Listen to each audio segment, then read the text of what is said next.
1958. A show down there called the Louisiana Hayride on radio station KWKH. Another fine country-style group from Detroit, Michigan, coming out right now, name of Jimmy Martin and his Sonny Mountain Boys. That's Jimmy right there in the middle. Thank you so much, Frank. It's awful nice to be down here at the good old Hayride. You know, this is my first time to ever get to visit this thing down here. We're proud to have you here tonight, Jimmy. Buddy, you're looking good, too. Thank you very much. You're looking awful short to me tonight. We're going to do you at one called Hip Parade of Love.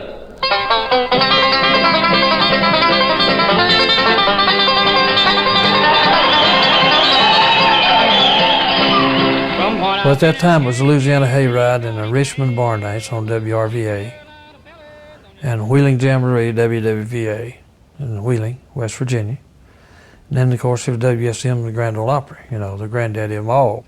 To be on a radio station, 50,000 watt, and then once a month be on the CBS radio network, you know, was a pretty big lift. A lot of people on both of those shows, like the Louisiana Hayride, had went from the Hayride to the Opry. I'd give an ocean of diamonds, a world filled with flowers. While on the Hayride, Jimmy's recordings were hitting the airwaves throughout the South and Southwest. He was getting great radio play with songs such as Ocean of Diamonds and Safroni.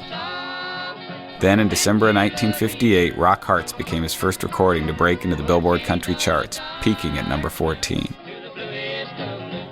The sound of that time, Jimmy Martin, Paul Williams, J.D. Crowe, Sonny Mountain Boys, I believe that sound just came together. Jimmy's always had a distinctive lick on the flat top. J.D.'s banjo work, if you listen to his banjo on the Jimmy Martin recordings, that banjo is just about saying the words. I think Paul's voice matched Jimmy's just to a T. Every little breath, everything they did was together, and it was natural. You know, and that's what made the playing a lot of fun. And then when I sung baritone with him, I knew it was there the same way every time. It was not ever any different. It was the same way that it was on the record. And we did it that way on stage.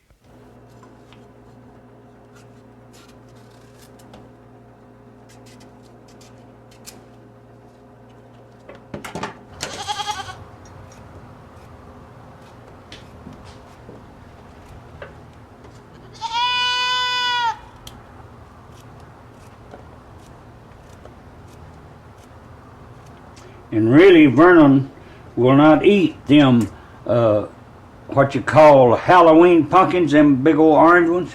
He'll only eat them farm country pumpkins like I was growing up in Sneedville, Tennessee. Them old homegrown pumpkins is the only thing that Vernon will eat.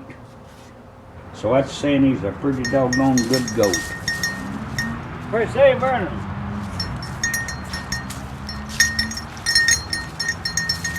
What do you say, Vernon? What do you say, Vernon?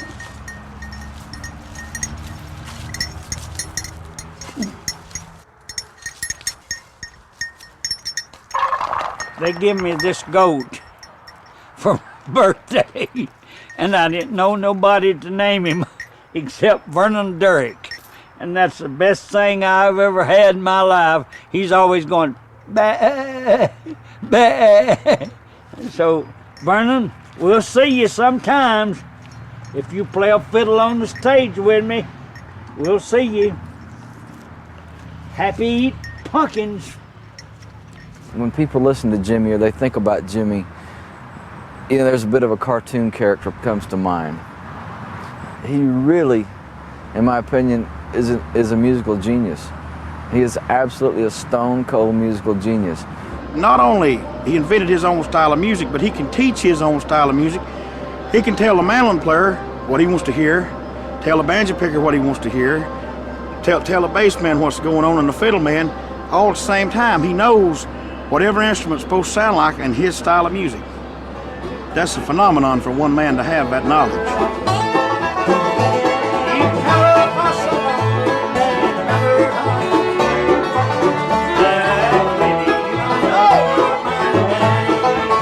Jimmy taught me so many nuances about show business and about how to play my banjo and get it across to the audience. how to get that across, how to get into your break, and how to, the timing of it, and where to put the emphasis, and why. You know, why would you emphasize, why do you need dynamics here? Why don't you just go through it like a typewriter? Well, you can't do it that way. You make it sound good.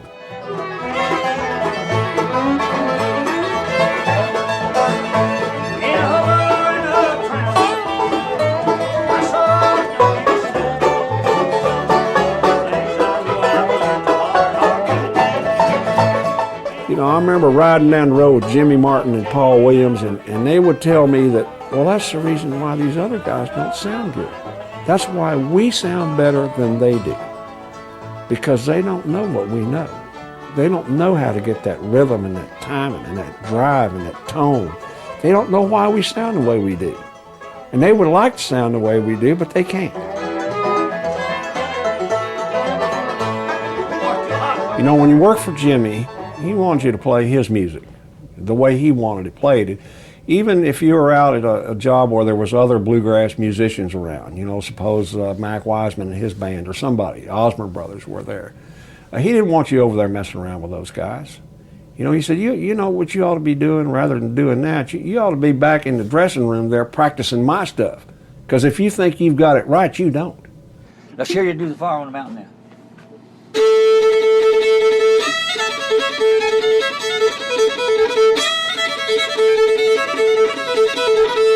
Hey, doing a little too much hesitating on that long lick. Okay. That's it. That's it. That's it.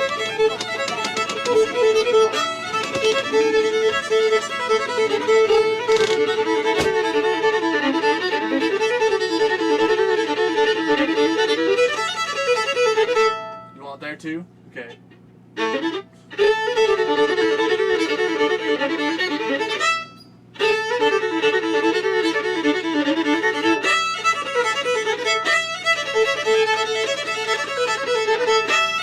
You're hesitating it too much right there. Just be up there and get it.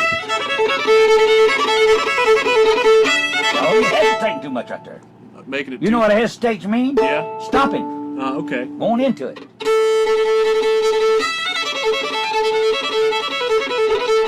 You're stopping too much and starting out right there. Okay. Going into it. Going into it. Oh, stopping again. You know what he's doing, Larry? Too much of hesitating right there. Don't hesitate there.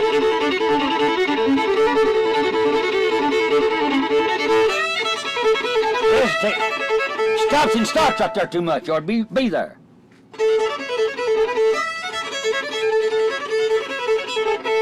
See, you stop. You stop. Stops too much right in there. Got to zip it right on in there. You're going. That's what you're doing now. Okay. It's cooler out here than it is on this bus, boy.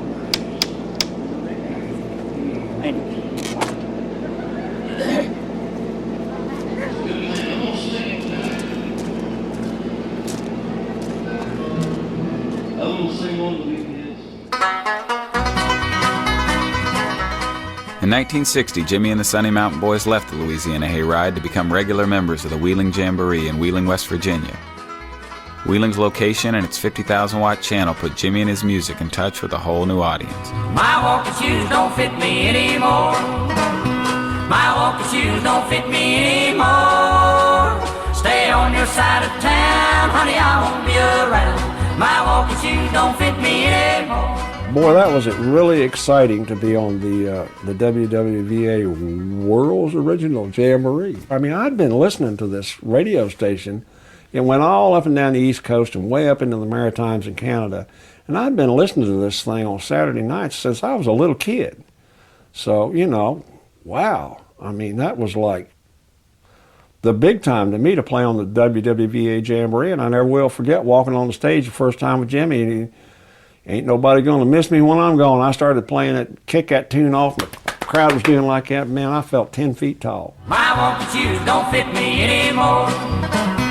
My walking shoes don't fit me anymore. Stay on your side of town, honey, I won't be around.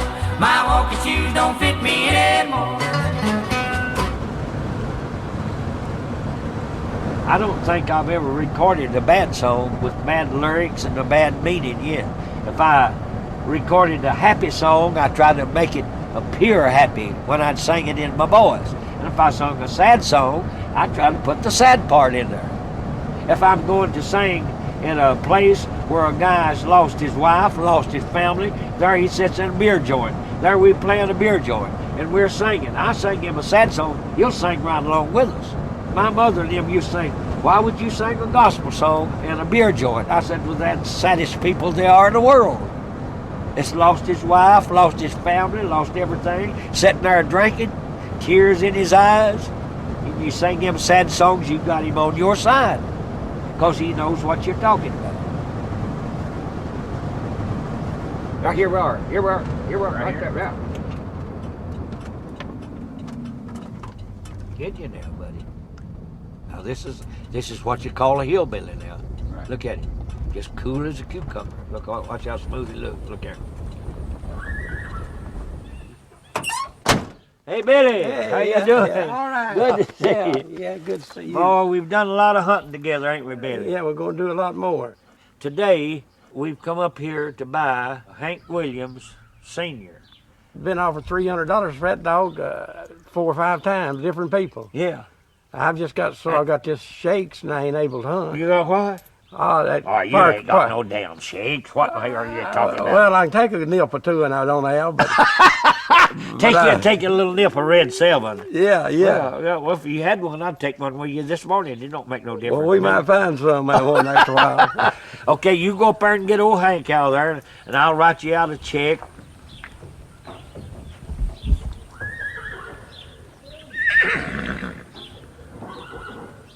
I want to get up here and try to lead horses up. Okay, get up there and tie them up. I'm taking old Hank away from you here. Well, we hate that. Come here, Hank. Come here, son. Let me see if I got a collar that fits you. Just barely got one here.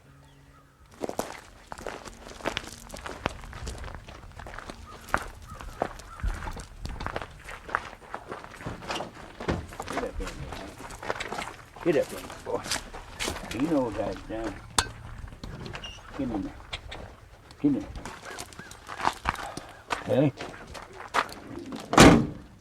Billy, I will take good care of him. Okay, I know you will. And we will shoot a lot of rabbits. I'm going to bring him back up here and hunt with you. If the wrong president gets in, we're going to be eating all them rabbits. What is the wrong president? Well, I'd rather not tell you. Well, I'll tell you who I want. Who's that? Bush. Oh, Lord, have mercy. Give me my dog back. You're good. That's all right. That don't make us just friends. No, that don't make a bit of difference, Jimmy. But he's going to get in there. Well, they've stole enough votes they are to. You think so? Well, they counted it 3 times. They tried to count it. Well, the record, he was 1,700 ahead, and they run that count on him, and he's 234. Well, they've took that much from him. They miscounted him somehow. Oh, see, I'm a Bush man. Yeah. yeah. You be sorry for that the next 4 years. We'll see you, Billy. Okay.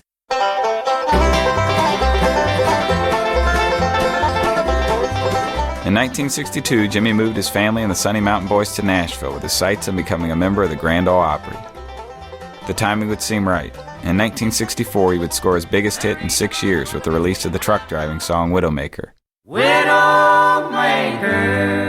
Widowmaker, were the words so bright and big, painted across the bumper of a shiny rig. He was all positioned to get right on the Opry and be an Opry star, but for whatever reason, that just did not occur. He had no doubt in his mind that he would be on the Opry. He had that vision, and that was his goal. And well, that would have been great because that was all of us' goal, to be on the Opry. But it just didn't work out. It's hard to autograph it on you. I'm on it right here. But I wouldn't want you to take it off right in front of it. I think Jimmy's his own worst enemy. He's made a lot of mistakes, and he's alienated a lot of people that could have helped him had he had let them. I believe Jimmy Martin is the reason that he never did get on the Grand Ole Opry. I believe if he would have let his talent speak for itself, he would have been there, because he's that good an entertainer. Man, he could entertain that Opry audience every Saturday night. Don't tell me. I was on there and done some guest shots with him.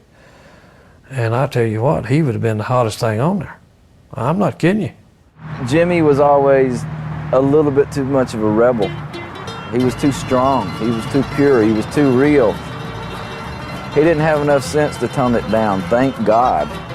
The same way Little Richard and Jerry Lee never had enough sense to tone it down, thank God.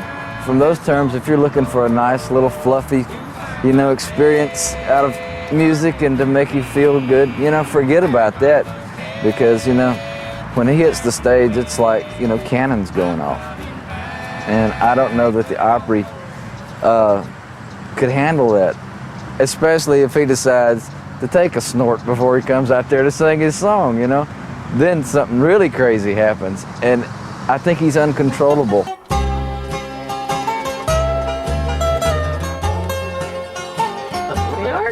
There ain't nothing I love no better than bluegrass music and my fans. That's exactly right.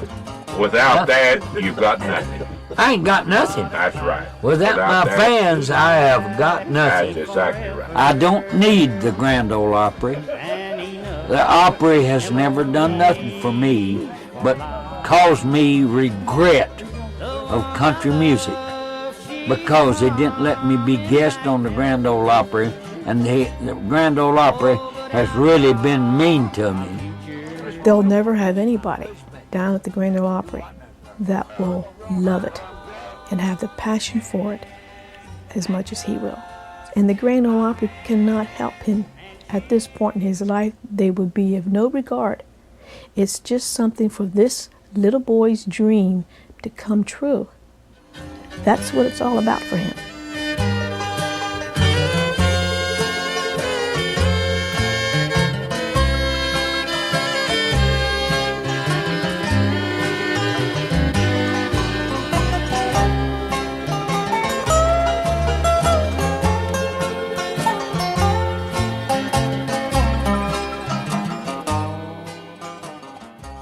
Jay says there's a lot of squirrels on here, and we're going to see what my little dog here, my mountain feist, little mountain prairie dog, and see if she can trail a couple squirrels over here for you this evening. And Jay, I appreciate you bringing us out here to your place, sir. All right, buddy. You know how I know you've treated a lot of possums out. Oh, yeah. And coons. Yeah. Coons. Yeah. Let's see if Loretta can trail some squirrels. Oh, yeah. Well, we're going to try him out here. You done proved 2 of them. Let's see what kind of squirrel dog you got. Okay.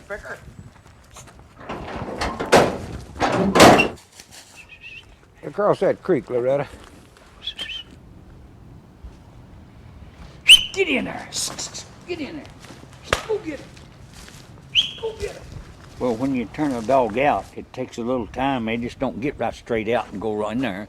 They've got to use what we call bathroom and do their little thing. Then they get out and hunt. You can see now she's done gone. And she's trying to find one.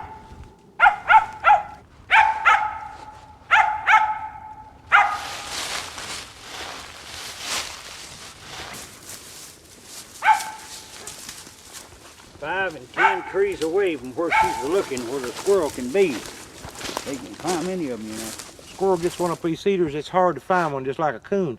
But we go up on this hill right here and you leave these cedars, we'll stand a better chance seeing a squirrel, because a lot of cedars down in here. Like I said, it's hard to find one of these cedars. She'll find one somewhere.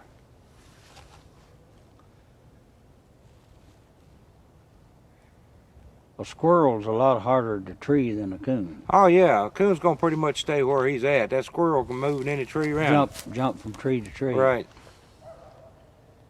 The dog don't see him jump. Well, now he's if gonna stay on the Loretta tree. If Loretta ever sees him jump from a tree to tree, he's had it, 'cause she'll be right there on him. Yeah. Oh, she's a squirrel dog. You can tell that. She's watching up that tree all the time. Won't see him move. Won't see him move. If he moves, his tail's had it, ain't it? She's a long ways in there, ain't she? Well, there's a house dog down there. No, that's her. Well, all right, you know your dog. Hell yeah, that's her. We might as well get on in there. That's her. Did you tell us her? Well, I'm not used to her. If it'd been Tater now, I could tell you. He's got to be in one of these trees. No, right there he is. Oh, yeah, I see that tree. I see him. Get him. Get him out there. Well, he's going. He's running. Lay it on him. Lay it on him. Right there. Hey, you got him, bud. No, I didn't. I missed him. I'll get him. Hey, then you got him. Hey, you burned him that first time. Oh, he thought he was going to get away from us. He's on the ground now. Hey, he's on the ground. No, he's in the skillet. Yeah, there you go.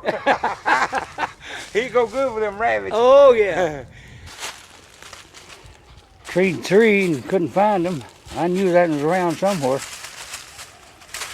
But we got that one.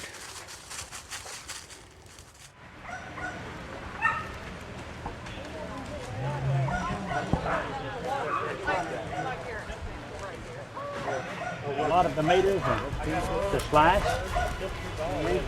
A lot of onions to slice. Them onions are about to get to me. I think this is a hot one. Last year, I just came by just to see the show. And I was hanging around backstage, and Jimmy said, get out here and we'll sing Me and Jesus. Well, we got such a big hand, Jimmy said, come back next year and we'll sing this song again and get everybody all riled up. So I said, well, what do I get out of it? I'm retired and I'm not working.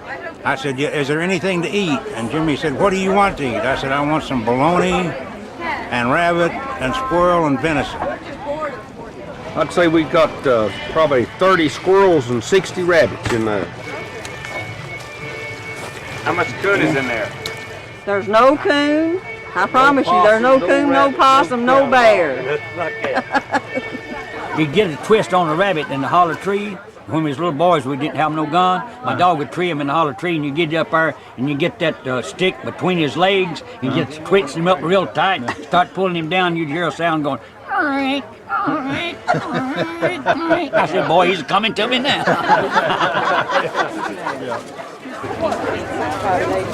Mom, you can't hardly beat this. There's not an animal left alive in Brown County. They're all on the menu there. Jimmy?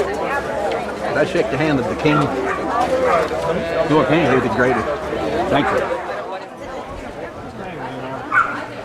Oh, that's good. That is good bread, boy. Got jalapeno peppers in it. All kind of greens. It is delicious. I want to thank you for something. What? I want to thank you for naming one of your coon dogs after me. Well, he looked like he's the prettiest dog I had. I want to thank you for something else. What? I want to thank you for calling my house at 2 in the morning and yodeling for me. Anytime you call me at 2 in the morning, I'll do it again. I didn't call you.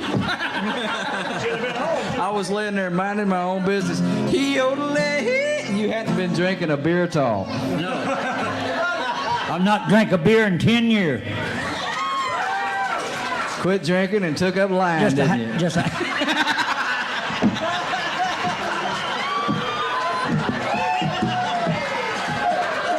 Well, I'll tell you one thing. I've not been in. I will say this. I've not been in a beer joint, and I bet you, Marty, that I've never drank as much as a case of beer in a year. How come? I like Red 7 better.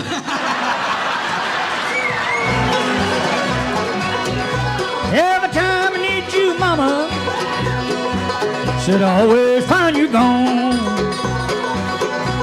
Every time I need you, Mama, said I always find you gone.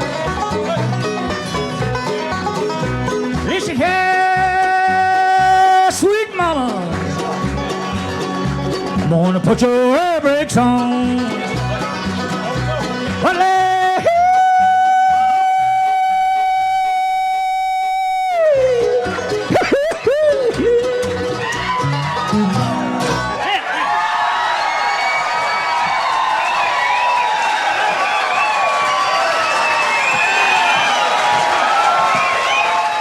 Jimmy Martin, Marty Stewart, and the Sunny Mountain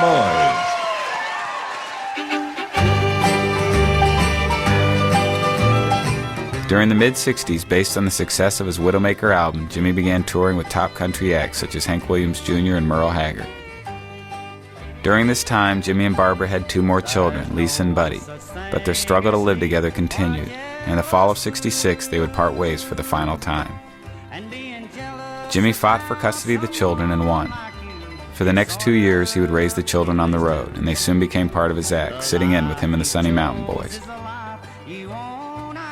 Then in the fall of 1968, Jimmy's fan club president, Mary Ann Garrison, moved from Pennsylvania to Nashville to help him raise his 4 children. The longest day I live, I'll still be suffering from the shame. In the gutter you were making yourself quite a name. I wanted you and you wanted anyone you could get. Losing you might be the best thing yet. In the late '60s and early '70s, Jimmy was asked to do a few guest spots on the Opry, but was never invited to become a permanent member. Despite not being accepted into the Nashville mainstream, Jimmy pushed forward, recording important sides for Decca Records such as Sunny Side of the Mountain and Freeborn Man. Then, in 1972, the Nitty Gritty Dirt Band asked Jimmy to join an elite group